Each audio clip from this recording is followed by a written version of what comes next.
자, 이제 오늘 우리에게 주시는 하나님의 말씀 함께 보시겠습니다. 마태복음 7장 13절에서 14절 말씀입니다. 마태복음 7장 13절 14절.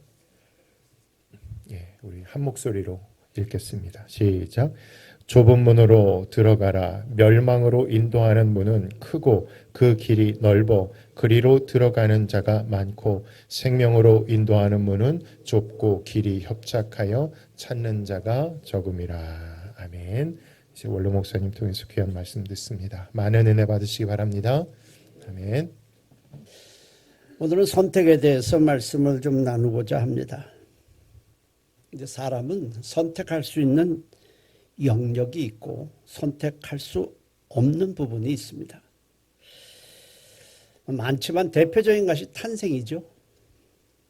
어떤 나라에서 우리가 태어날 것인지, 어떤 부모 밑에서 태어날 것인지, 남자로 태어날 것인지, 여자로 태어날 것인지, 또 어떤 모습으로 태어날 것인지, 외모가 어떤 모양으로 태어날 것인지에 대해서 사실은 우리는 선택을 할 수가 없어요. 그것은 전적으로 하나님의 주권에 속해 있습니다. 그렇지만 우리가 한번 태어난 후에는 그렇지가 않아요. 하나님은 우리에게 선택할 수 있도록 인격이라는 걸 부어주셨습니다. 인격은 여러 가지가 있지만은 거기는 인간이 선택할 수 있는 의지라는 것이 있습니다. 이 선택에 따라서 결국 인생의 방향이 달라지고 인생의 결과가 달라지고 영원한 미래까지 결국 달라지게 되는 것입니다. 누구든지 예외 없이 올바른 선택, 좋은 선택을 하기를 원하겠지만 과연 사람들이 올바른 선택을 하고 있을까? 그렇지는 않은 것 같아요. 모든 사람 앞에는 좁은 문, 좁은 길이 있어요. 그리고 넓은 문, 넓은 길이 있는데 하나님은 우리에게 둘 중에 하나를 택하라고 말씀하십니다. 택하지 않고 살 수는 없어요. 내가 원하든 원하지 않든 싫든 좋든 우리는 반드시 둘 중 하나를 택해야만 합니다. 하나님은 우리 앞에 모든 사람 앞에 누구든지 이 세상에 태어난 모든 사람 앞에 생명도 두고 복도 두고 사망도 두고 저주를 두었으니 너와 네 자손이 살기 위해서 생명과 복을 택하라고 말씀을 하세요. 모든 사람 앞에 다 두었다는 겁니다. 신명기 30장 19절 20절 우리 함께 읽어보도록 하겠습니다. 내가 오늘 하늘과 땅을 불러 너에게 증거를 삼노라. 내가 생명과 사망과 복과 저주를 네 앞에 두었은즉 너와 네 자손이 살기 위하여 생명을 택하고 네 하나님 여호와를 사랑하고 그의 말씀을 청종하며 또 그를 의지하라. 아멘. 네 앞에 모든 사람 앞에 두었다는 거예요. 다 두었다는 겁니다. 근데 누구나 생명과 복을 택하고 싶지 사망과 저주를 택하고 싶은 사람은 한 사람도 없을 거예요. 그런데 생명과 복을 택하고 싶지만은 대부분의 사람들은 생명과 복을 택하지 않고 사망과 저주를 택하며 살고 있습니다. 그 이유는 하나님을 믿고 따르지 않기 때문에 그래요. 생명과 복은 하나님 안에만 있습니다. 그래서 하나님을 택하는 것은 생명과 복을 택하는 것이고 하나님을 택하지 않는 것은 사망과 저주를 택하는 것입니다. 생명과 복을 다 원하면서도 사망과 저주를 택하는 이유는 그 길로 가는 것이 쉬워 보이고 편해 보이고 넓게 보이고 자신들의 욕망과 일치하기 때문에 그래요. 그래서 오늘 말씀의 본문에 멸망으로 인도하는 문은 크고 그 길이 넓어 그리로 들어가는 자가 많다라고 했어요. 대부분의 사람들이 가는 길은 자신의 죄성을 따라 만들어진 이 욕망을 쫓아가는 넓은 길입니다. 욕망을 쫓아 내가 살아가는 데는 절제하지 않아도 돼요. 절제라는 게 필요가 없어요. 내가 원하는 대로 하고 싶으면 돼요. 남에게 피해만 주지 않으면 됩니다. 그러나 내가 원하는 대로 욕망을 쫓아 살아가면 하나님과 반대 방향으로 가게 되고 따라서 생명과 복을 받을 수가 없게 됩니다. 하나님은 에덴 동산을 창설하시고 그곳에 아주 특별한 두 나무를 두셨어요. 하나는 선악을 알게 하는 나무고 하나는 생명나무였습니다. 두 나무는 분명히 다른 나무들과 좀 구별이 됐을 것이고 두 나무의 모양도 완전히 달랐을 것입니다.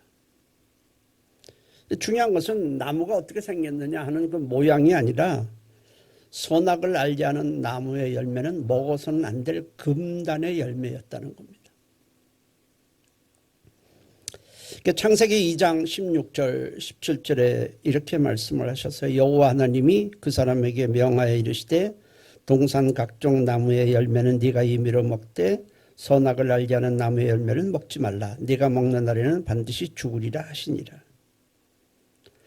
그런데 아담과 하와가 하나님과 함께 있고 하나님의 말씀을 아주 좋아하고 하나님을 사랑하고 했을 때는 이 나무가 어떻게 생겼는지 열매가 어떻게 생겼는지 그건 하등의 문제가 되지 않았습니다.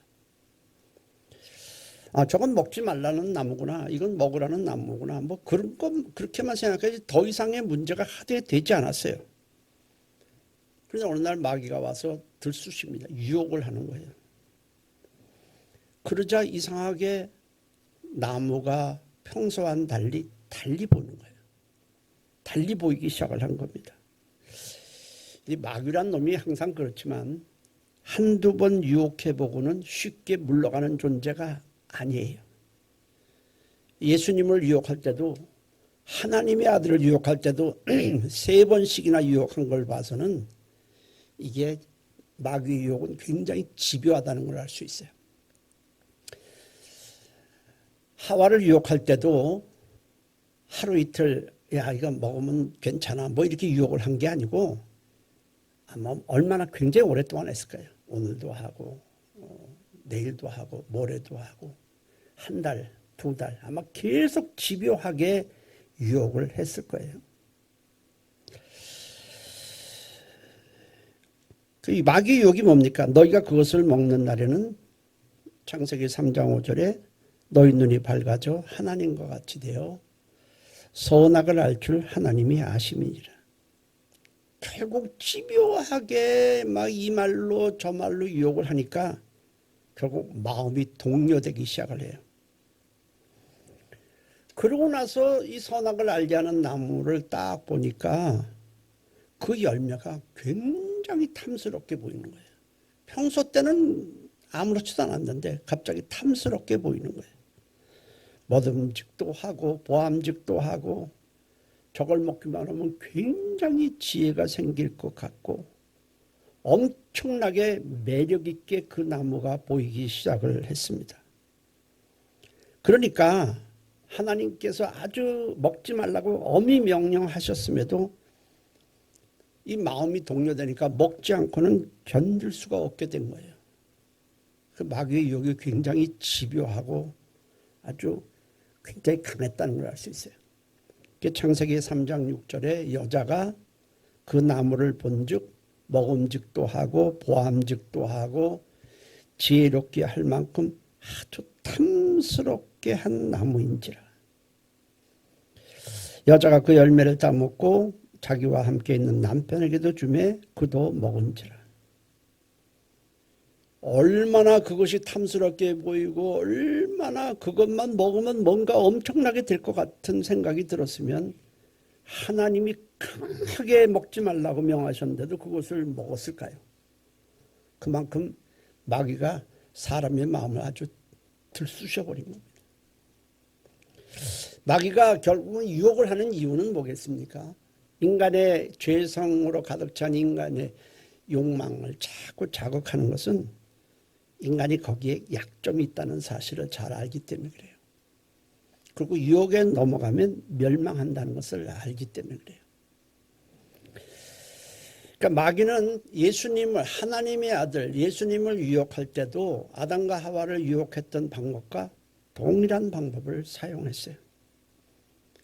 넌 하나님의 아들이지 않느냐? 하나님의 아들로서 갖고 있는 능력이 굉장히 많은데 그것을 왜 발휘하며 살지 않고 뭐 40일을 금식하고 이렇게 말씀만 따르느냐? 그리고 약간 핀잔도 주고 유혹을 하는 거예요. 그 세 가지로 유혹을 하는데 첫 번째는 너 말씀을 따라 40일 동안 금식을 했는데 너 굉장히 능력이 많은데 그런 어리석은 짓 이제 그만하고 돌로 떡을 만들어 먹어라 이렇게 말을 해요. 근데 여러분 마귀는 그런 시험 우리한테 안 해요. 왜냐면 우리는 돌로 떡을 만들어 먹을 능력이 없어요. 이렇게 시험했다는 것은 예수님은 그럴 능력이 충분하다는 거예요. 우리에게는 아마 다른 유혹을 했겠죠. 우리에게 와서 돌로 떡을 만들어 오는데 미쳤냐? 할지도 못할 거 왜 하느냐? 이렇게 반박을 할 텐데 예수님에게는 그런 유혹이 가능했어요. 우리에게는 아마 뭐 좀 더 다른 걸로 우리에게 합당하게 하겠죠. 두 번째 시험도 그래요. 성전 꼭대기에 뛰어내려라. 그러면 뭐 천사가 받을 것이고 그러면 사람들이 환호를 하고 따를 것이다. 우리에겐 그런 시험 안 합니다. 63빌딩에 뛰어내려라. 우리는 뛰어내릴 생각조차도 안 해요. 근데 예수님은 그렇게 뛰어내려도 천사가 받들어서 그런 여건이 조성되어 있기 때문에 하라. 할 수 있는 걸 하는 거예요. 그리고 세 번째는 뭐냐면 천하 영광을 다 줄 테니 내게 경배하라. 나를 따르라. 하나님을 따라야 천하 영광 얻을 수 없지 않느냐. 이렇게 말을 했는데 예수님은 그 유혹을 뿌리치고 사단아 물러가라 꾸짖으셨어요. 그렇지만 아담과 하와는 마귀의 유혹에 결국은 이걸 억제하지 못하고 금단의 열매를 따먹고 하나님을 떠남으로 떠나는 순간에 어떻게 됐습니까? 생명과 복을 잃어버렸어요. 하나님과 생명과 복은 하나거든요. 잃어버리고 그 자리에 대신 사망과 저주가 차지했습니다. 몰려들어온 거죠. 주님을 가까이 하고 우리가 말씀을 막 사랑하고 성령에 이끌릴 때는 이 눈을 자극하는 휘황찬란한 밤의 네온사인에 우리의 마음이 동요되지 않습니다. 네온사인이 굉장히 화려하잖아요. 제가 라스베가스를 한번 가봤는데 아이고 밤이 그냥 휘황찬란한 게 장난이 아니에요. 엄청나죠. 그냥 어디 가나 번쩍번쩍하니까 거기에 뭐가 굉장히 있을 것 같아요. 거기 안 가고는 견디지 못할 만큼 네온사인을 막로 자극을 합니다. 근데 하나님을 가까이 하고 주님을 사랑할 때는 그런데 마음이 동요되지 않는데 하나님으로부터 멀어지면 그 네온사인이 우리를 자극을 하고 욕망을 자극해서 그쪽으로 발길을 돌리게 되는 거예요. 넓은 길에는 욕망을 쫓아 살아가는 하나님을 따라가지 않는 넓은 길에는 가는 사람이 많아서 외롭지도 않습니다. 그리고 이질감도 없어요. 욕망을 따라가는데 누가 뭐라고 그러지도 않아요. 이질감도 없습니다. 가족과 갈등하지 않아도 되고 친구와 갈등하지 않아도 됩니다. 아담과 하와는 그 열매를 따먹기만 하면 굉장하게 보이거든요. 굉장한 것을 얻을 수 있을 것 같고 지혜로워질 것 같고 하나님처럼 높아질 것 같아서 근데 어떻게 안 먹어요? 결국 먹고 금단의 열매를 먹었습니다. 근데 이게 말씀에서 떠나고 하나님을 떠나는 것은 내가 원치 않는 사망과 저주를 택하는 거예요. 지금도 마찬가지죠. 어떤 사람은 교회 나가서 하나님을 따르다가 자기 하나님을 나 안 나갈래. 그 순간에 그 사람은 사망과 저주를 택하고 그 길로 가는 거예요. 세상 것은 화려하게 보이고 그럴듯하게 보이고 아주 멋지게 보여요.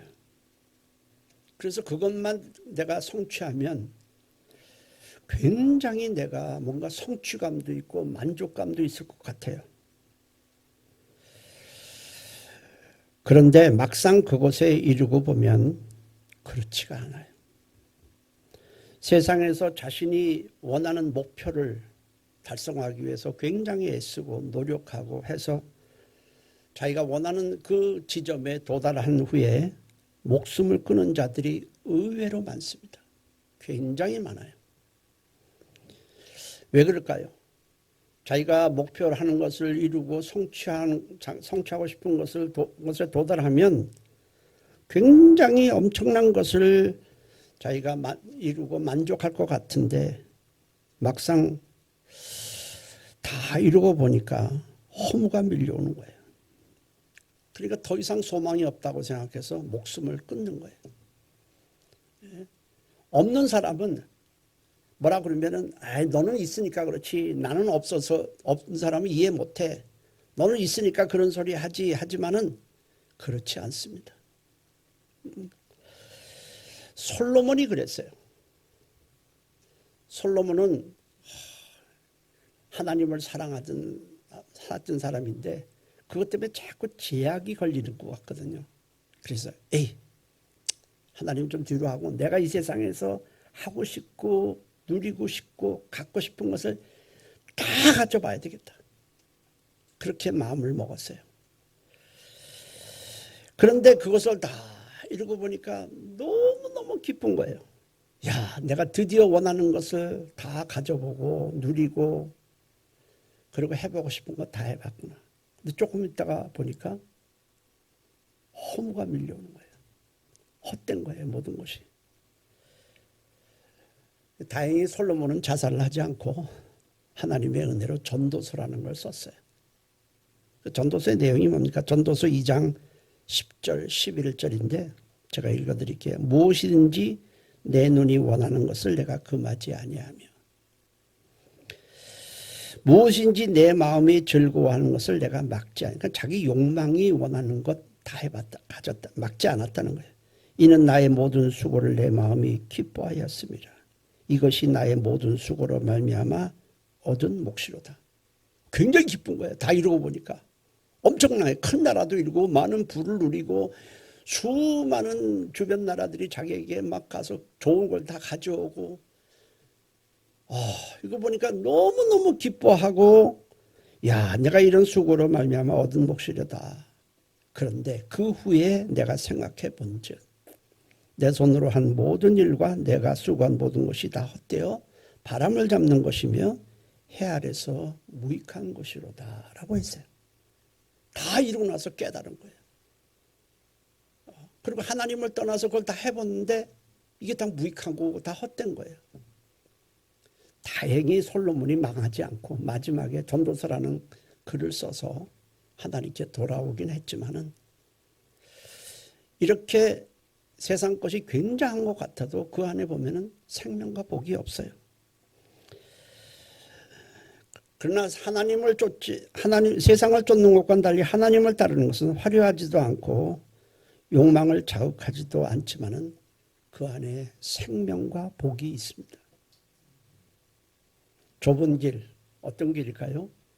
예수님을 믿고 따르는 길입니다. 그 길은 때로는 외로워요. 가족 중에 혼자만 갈 수도 있어요. 친구들과 갈라져 혼자만 갈 수도 있어요.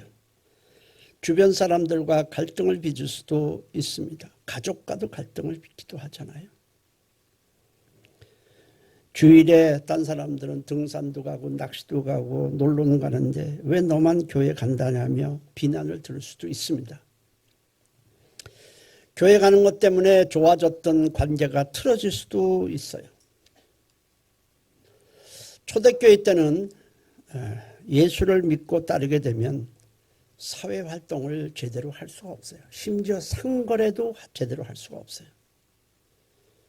자칫 밀고를 당해서 고문을 끌려가 고문을 당하기 일쑤였습니다.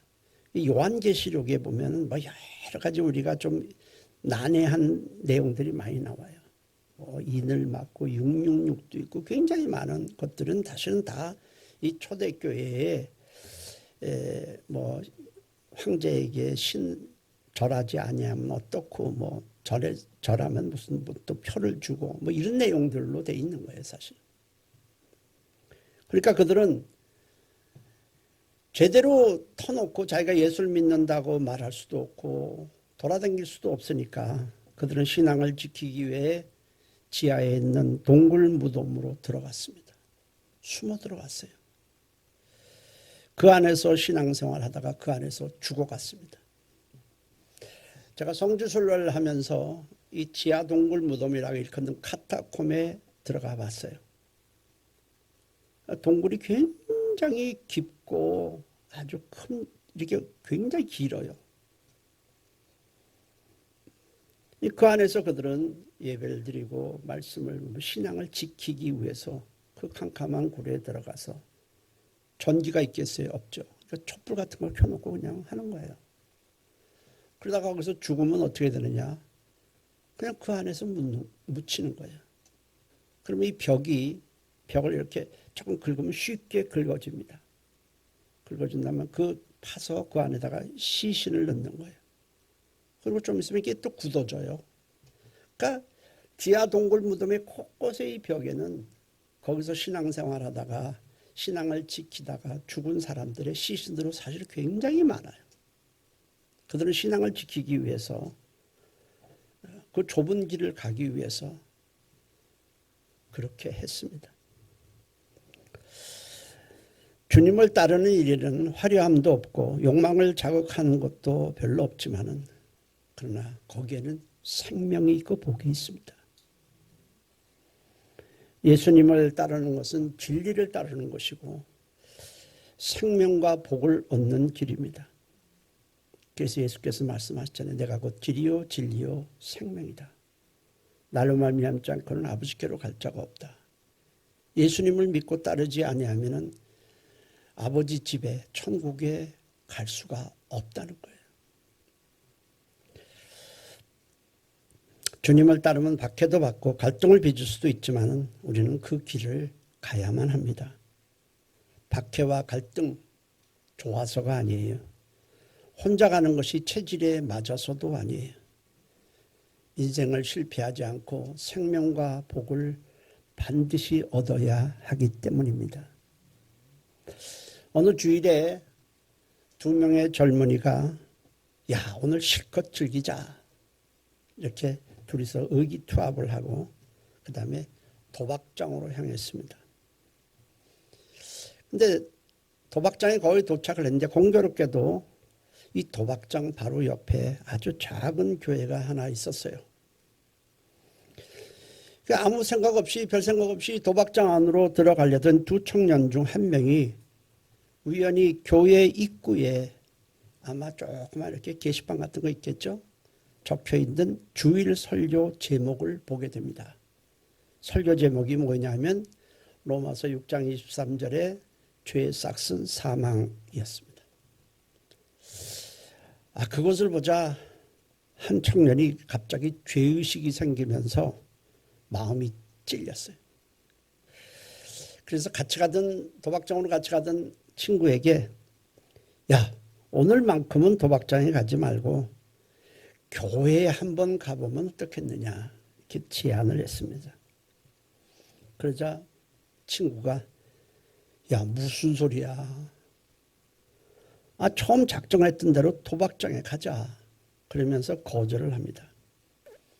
한 청년은 오늘만큼은 교회에 가자. 아니야 우리가 작정했던 대로 도박장에 가자. 뭐 옥신각신하다가 한 청년은 처음에 작정한 대로 도박장으로 들어갔고 한 청년은 생각을 돌이켜 교회에 들어갔습니다. 이 교회에 들어간 청년은 그날 예배를 드리면서 말씀을 듣고 예수를 구주로 영접하고 새 사람이 되게 됩니다. 그 후에 30년이 지나서 한 청년은 미국의 대통령으로 취임을 하게 됩니다. 그가 미국의 22대, 24대 대통령을 지낸 클리브랜드입니다. 그는 성경에다가 손을 얹고 선서를 하면서 대통령으로 취임하던 그날 30년 전 도박장을 선택했던 한 젊은이는 감옥에서 자신의 친구가 성경에다 손을 얹고 대통령으로 취임하는 기사를 읽게 됩니다. 그는 친구의 대통령의 취임 소식을 듣고 가슴을 치며 후회를 감옥 안에서 하게 됩니다. 오래전에 도박장으로 가자, 교회 가자, 그 선택이죠. 그 한순간의 선택의 결과가 자신의 삶을 완전히 다르게 바꿔놨듯이 우리도 마찬가지입니다. 도박장과 교회사의 선택이 두 사람의 삶을 완전히 다르게 갈라놨듯이 우리에게도 생명과 사망, 복과 저주 사이에서 선택을 해야 하는 갈등이 우리에게 반드시 있습니다. 그것은 주님과 세상 중 주님을 선택할 것이냐 세상을 선택할 것이냐 하나를 선택하는 것이고 그것이 우리 인생을 완전히 다르게 갈라놓게 됩니다. 우리가 알고 있는 에서와 야곱 얘기가 있습니다. 이 에서와 야곱은 하나님의 축복을 받은 가문, 아브라함과 이삭의 가문이죠. 이삭의 가문, 이삭의 아들로 이 에서와 야곱이 태어나게 됩니다. 근데 두 아들 중에 이 믿음의 가문을 계승할 장자로 태어난 사람은 에서입니다.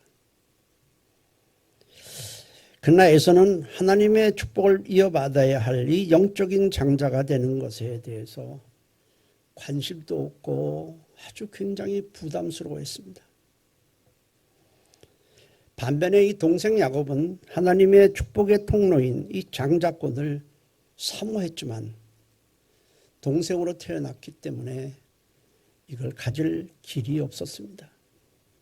그러던 어느 날 에서가 사냥하다가 돌아왔는데 너무 허기가 짖는 거예요. 허기가 져서 돌아왔는데 마침 동생 야곱이 자기가 먹을 떡과 팥죽을 쓰고 있었습니다. 그러자 형 에서가 그 음식을 나에게 좀 달라 이렇게 동생에게 말을 합니다. 이 야곱이 그냥 주면 될 텐데 떡과 팥죽을 내가 먹을 떡과 포도죽을 나도 이거 배고픈데 그래서 떡과 팥죽을 쏘는데 나 이거 안 먹고 형을 줄 테니까 그러면 형이 평소 때 좀 부담스러워하고 내키하지도 않고 좀 싫어하기도 하는 이 장자의 먹문을 내게 좀 달라고 요청을 합니다. 에서는 그렇지 않아도 이 가족을 대표해서 하나님께 나아가서 제사를 드려야 되고 또 믿음의 가문을 세워야 하는 것이 평소에 굉장히 부담스러웠어요. 아니 왜 동생은 편하게 계시는데 나는 왜 맨날 집안을 대표해서 하나님께 제사를 드리고 이 믿음의 가문을 계속 이어나가야 되는가. 난 하고 싶은 것도 못하고 놀고 싶은 것도 제대로 못하고 내가 원하는 대로 살지도 못하고 왜 거기에 매여야 되는가. 이게 굉장히 부담스러워했거든요. 그랬던 차에 그렇다고 해서 자기가 이 장자의 명분을 내려놓을 수도 없어요. 아버지 어머니가 아버지 이삭과 리브가가 계속 자기에게 채근을 하니까 내려놓지도 못하겠고 그것도 감당하기도 너무 힘들고 싫고 놀러 가지도 못하고 주일날도 매여서 살고 이게 부담스러운 거예요. 그랬는데 동생 야곱이 그 형 장자권 내게 줄래? 그러니까 얼싸 좋다. 네가 가지려고? 그래. 그 떡과 팥죽을 야곱은 먹지 않고 형한테 줬어요. 뭐 우리 같으면 떡값 팥죽이 뭐 아파트 한 채도 될 수도 있을지 모르겠어요. 하여튼 뭐든가 됐든. 그래서 야곱이 말하니까 에서가 아주 흔쾌히 대답을 하면서 야곱에게 그 장자권을 네가 가지라 합니다. 에서는 평소 무겁게 여겼던 짐을 덜어버리고 나니까 마음이 홀가분해졌어요. 야, 이제 내가 원하는 대로, 내가 하고 싶은 대로, 주일날 교회 가지 않아도 되고 내가 원하고 싶은 대로 하고 싶은 대로 해도 되는구나. 홀가분해지는 거예요. 창세기 25장 31절 34절에 제가 읽습니다. 야곱이 이르되 형의 장자의 명분을 오늘 내게 팔라. 에서가 이르되 내가 죽게 되었으니 이 장자의 명분이 내게 무엇이 유익하리요. 야곱이 이르되 오늘 내게 맹세하라. 에서가 맹세하니까 또 맹세까지 털렁해요. 또 에서가 얼마나 평소에 그게 짐이 되었으면 에서가 맹세하고 장자의 명분을 야곱에게 판지라. 야곱이 떡과 팥죽을 에서에게 주며 에서가 먹으며 마시고 일어나 갔으니 에서가 장자의 명분을 가볍게 여김이었더라. 먹고 갔다는 것을 랄랄랄라 하고 갔을 거예요. 와, 짐 벗었다. 그렇잖아도 주일날 교회 가는 것도 힘들고 뭐 하라는 거 뭐 직분을 맡으는 것도 힘들고 그랬는데 아이고 내려놓으니까 할렐루야. 그렇죠. 에서는 자기가 원하는 대로 어떤 것에 매이지도 않고 주님의 말씀에 자기가 들을 필요도 없고 순종할 필요도 없고 그 자기가 원하는 대로 살고 싶어서 하나님께 매여 사는 것이 싫어서 그렇게 장자의 명분을 야곱에게 주었지만은 결과는 어떻게 됩니까? 에서의 후손 에돔족 속이죠. 에서의 후손은 생명과 복의 반열에서 이탈하고 하나님과 원수가 되고 저주받은 후손들이 그 밑에서 태어납니다. 반면 야곱은 그 통로에서 메시아가 오게 됩니다. 이 선택이 그들과 그의 후손 완전히 갈라놓은 거예요. 우리는 어떤 길을 갈 것인지 선택해야 되고 그 선택에 따라서 내 인생뿐이 아니라 미래 후손까지 달라지게 되는 거예요. 주님을 택할 것인가 세상 풍조를 택할 것인가입니다. 성경은 세상 풍조를 너희가 따르지 말라 이렇게 말씀하는데 세상 풍조가 뭐겠어요? 세상의 가치관, 세상의 가치관 뭐 돈 중심이겠죠. 욕구 중심일까요? 세상의 가치관, 세상의 사상, 세상이 흘러나아가는 방향이나 흐름 등을 가리켜서 세상 풍조라고 그러는데 문제는 이 세상 풍조가 타락한 인간의 죄의 본성이 마귀와 결탁해서 만들어졌다는 겁니다. 이게 세상 풍조예요. 때문에 주님이 요한일서 2장 15절 17절에 이렇게 말씀을 하세요. 우리 함께 읽어보겠습니다. 이 세상이나 세상에 있는 것들을 사랑하지 말라. 누구든지 세상을 사랑하면 아버지의 사랑이 그 안에 있지 아니하니 이는 세상에 있는 모든 것이 육신의 정욕과 안목의 정욕과 이생의 자랑이니 다 아버지께로부터 온 것이 아니라 세상으로부터 온 것이라. 이 세상도 그 정욕도 지나가되 오직 하나님의 뜻을 행하는 자는 영원히 거하느니라. 이 세상이 뭘로 만들어졌느냐? 육신의 정욕으로 만들어졌다. 굉장한 것 같죠. 세상에 뭐 높은 건물, 뭐 우주선도 쌓아 올리고 어마어마한 뭐 제국도 이루고 하는 게 굉장한 것 같은데 실제로는 육신의 정욕과 안목의 정욕과 이생의 자랑으로 형성되어 있다는 겁니다.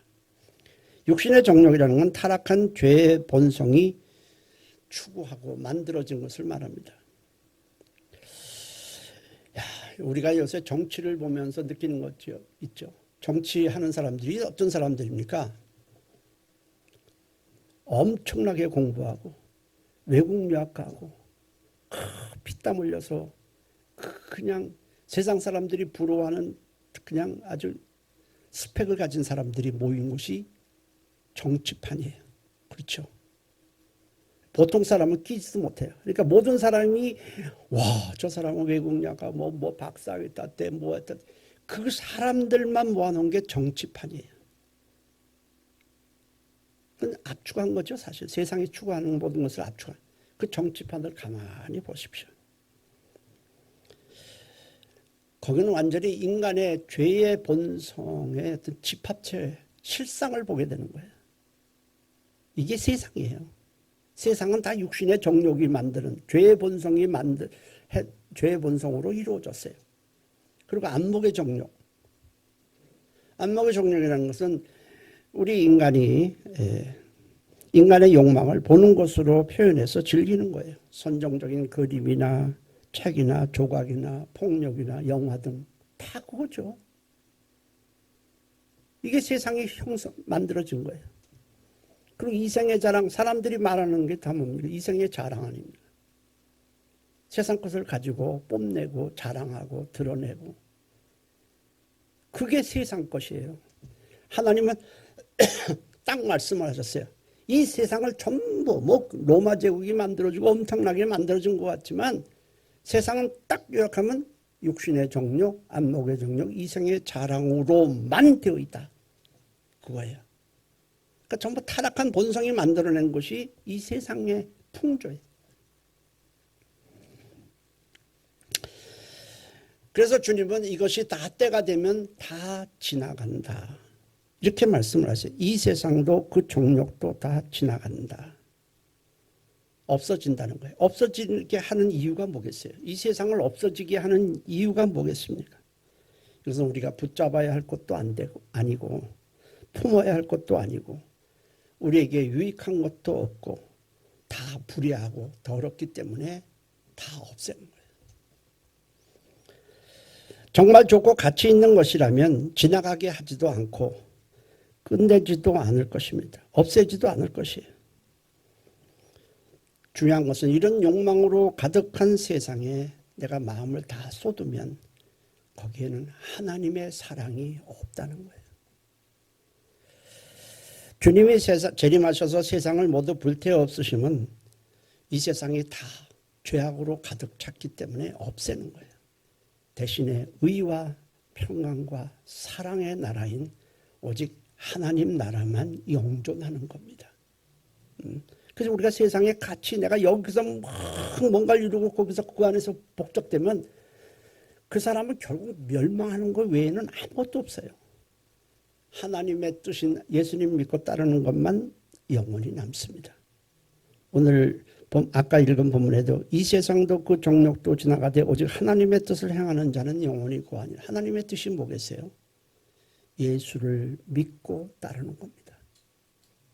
예수를 믿고 따르고 섬기는 것만 남지 다른 건 하나도 안 남는다. 예수님을 믿고 따르는 것은 혼자만 가는 것은 꼭 아니에요. 적은 수이지만 믿음의 동력자들도 있고 성령님께서 우리와 함께 하십니다. 우리는 선택을 해야 돼요. 육체의 안일함과 평안만 추구할 것인가? 내 욕망만 추구할 것인가? 아니면 나를 멸망에서 구원해 주신 주님을 위해 무엇을 할 것인가를 선택을 해야 돼요. 어려운 일이 닥쳤을 때 불평하고 한탄만 하고 있을 것인가?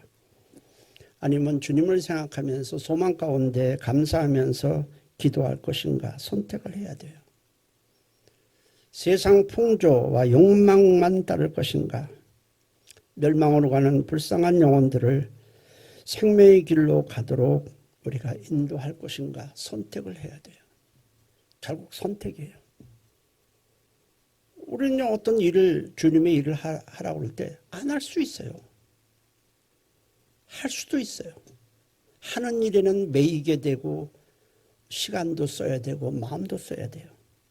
좁아요. 길이 좁아요. 안 하면 내가 하고 싶은 대로 넓은 길로 가면 돼요. 선택을 해야 돼요. 그러나 넓은 길에는 생명이 없습니다. 아버지의 사랑이 없어요. 좁은 길에는 매이는 것 같지만 거기는 생명이 있고 하나님의 손길이 있고 복이 있어요. 어떤 걸 택할 것인가? 우리는 세상 풍조를 따르지 말고 주님의 말씀을 따라감으로 생명의 길을 가야 합니다. 예수님 믿고 따르고 섬기는 좁은 길을 선택하는 지혜롭고 복된 인생이 되시기를 주의 이름으로 축복합니다. 기도하십시다.